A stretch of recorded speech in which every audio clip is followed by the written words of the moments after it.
Welcome to this Masterclass Explainer. I am absolutely thrilled to have you here today. Grab your notes because we're jumping straight into the deep end. Today, we're tackling something incredibly specific and honestly, absolutely crucial for your Cambridge AS and A-level accounting exams, the exact strategies you need to stop bleeding easy marks on the purpose and limitations of the trial balance.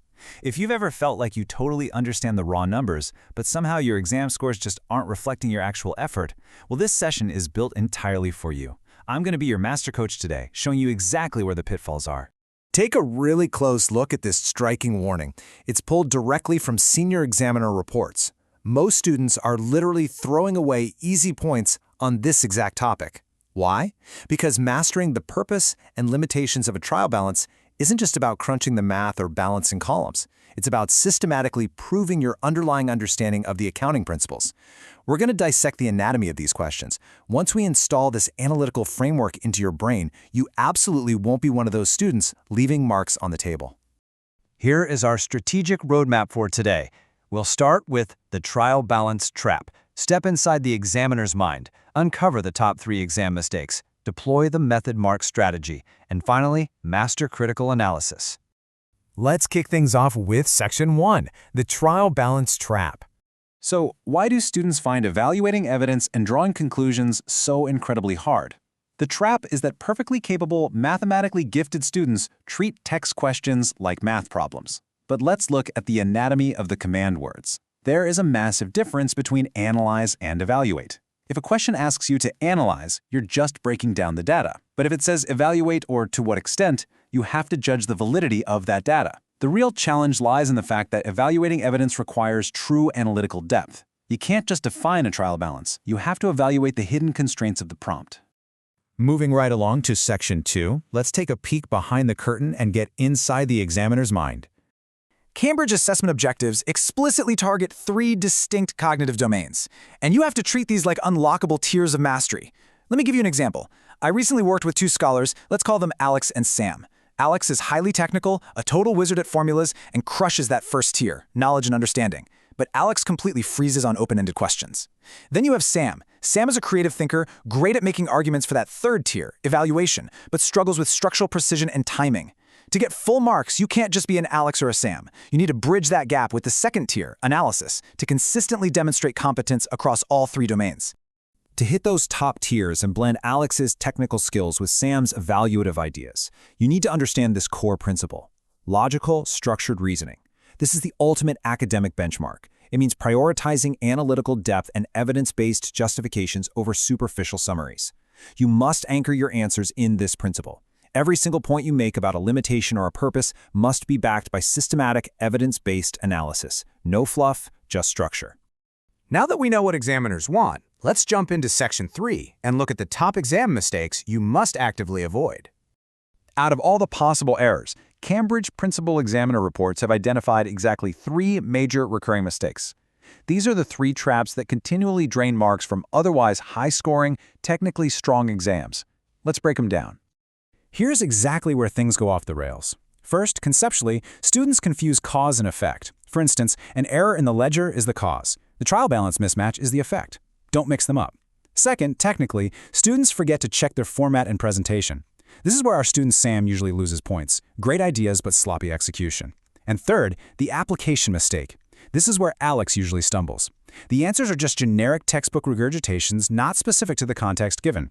Writing a generic answer instantly captures potential score, no matter how true the statement is. So how do we fix this? Welcome to Section 4, the method mark strategy. Now, before we actually draft our model response and walk through these 6 steps, I need to pause our session for a quick second. If you are serious about unlocking these top-tier marking bands, you need to subscribe to the channel Ace the Exam's IGCSE O and A levels at the handle @AceTheExam_IGCSE.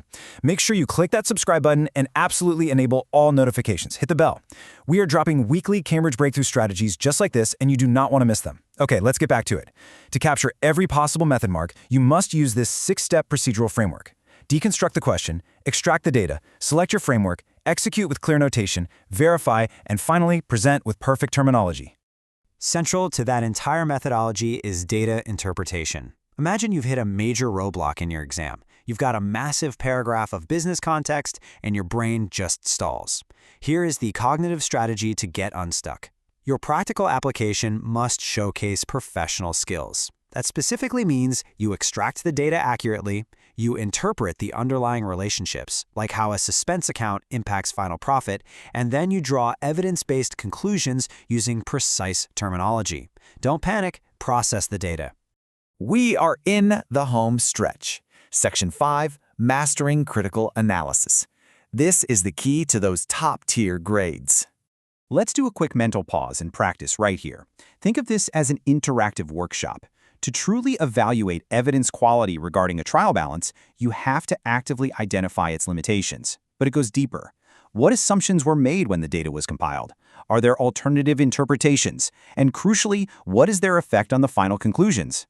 So if you're looking at a trial balance that balances perfectly, the assumption is that the books are correct. But the alternative interpretation is that there are compensating errors or errors of omission. You have to write that down. When you are forced to run a comparative analysis, you must deliberately map out both similarities and differences. You can't just list them randomly. You need structural precision. Use clear comparative connectives like whereas, conversely, or furthermore.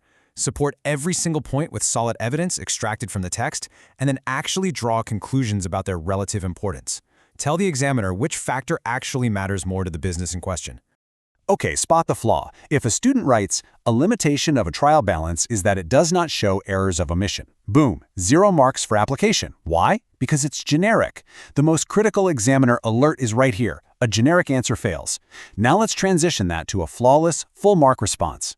A limitation for this specific retail business is that it does not show errors of omission, meaning the $5,000 missing invoice for new inventory won't be detected, potentially overstating their final gross profit.